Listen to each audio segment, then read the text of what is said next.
اعوذ باللہ من الشیطان الرجیم، بسم اللہ الرحمن الرحیم۔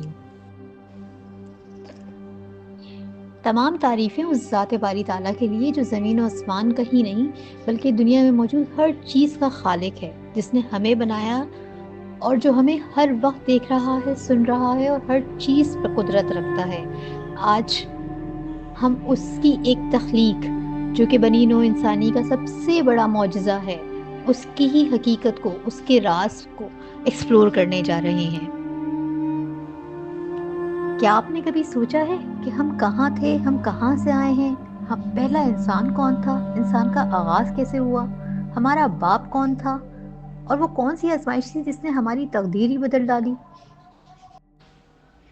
یہ کہانی کسی عام انسان کی نہیں بلکہ اس بابرکت ہستی کی ہے جسے اللہ رب کریم نے اپنے ہاتھوں سے پیدا کیا، جسے نہ صرف خود بنایا بلکہ اس میں اپنی روح پھونکی اور اسے علم عطا کیا اور اسے زمین پہ پہلا خلیفہ بنایا۔ جی بالکل، حضرت آدم علیہ السلام۔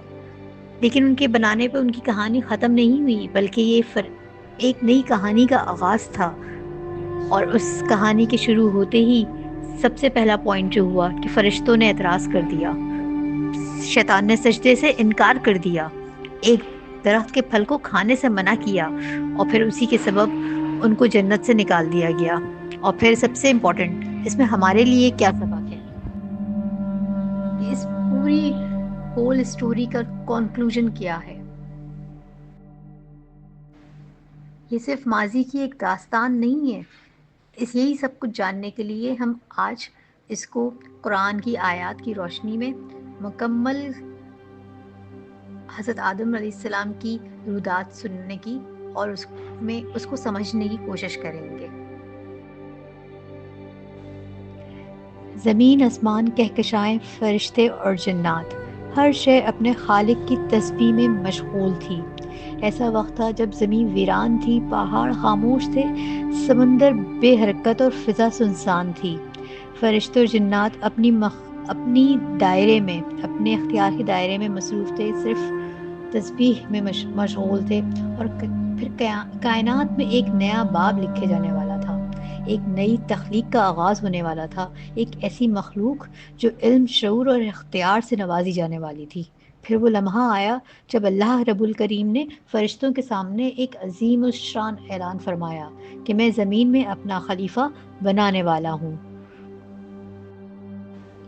جس کا ذکر قرآن کی سورہ بقرہ کی آیت نمبر 33 میں آیا ہے۔ اور جب تمہارے رب نے فرشتوں سے فرمایا کہ میں زمین میں ایک خلیفہ بنانے والا ہوں، فرشتوں نے عرض کی کہ اے اللہ، کیا تو وہاں ایسے کو خلیفہ بنانے والا ہے جو فساد کرے، خون بہائے، جبکہ ہم تیری تسبیح اور پاکیزگی بیان کرتے ہیں؟ اللہ تعالیٰ نے فرمایا، میں وہ جانتا ہوں جو تم نہیں جانتے۔ اللہ تعالیٰ نے فرشتوں کو حکم دیا کہ وہ زمین کے مختلف حصوں سے مٹی جمع کریں تاکہ حضرت آدم علیہ السلام کی تخلیق کی جا سکے۔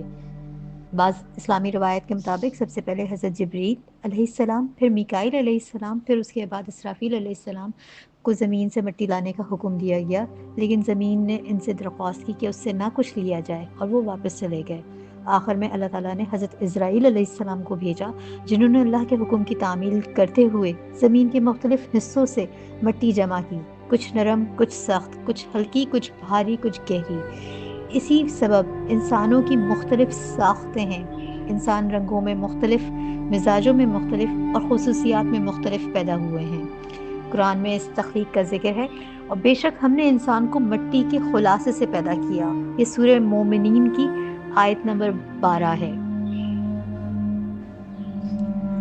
اور پھر جب اللہ تعالیٰ نے حضرت آدم علیہ السلام کی تخلیق کر لی تو قرآن کے مطابق سورہ ہجر کی آیت نمبر 29 میں ہے کہ پھر میں نے اسے ٹھیک ٹھاک کر لوں تو اس میں اپنی روح پھونک دوں تو تم سب اس کے لیے سجدے میں گر جانا۔ یہ خطاب اللہ تعالیٰ نے تمام فرشتوں کو دیا تھا، تمام فرشتوں سے کیا تھا کہ جب آدم علیہ السلام کی تخلیق مکمل ہو جائے تو پھر وہ ان کو سجدہ کریں۔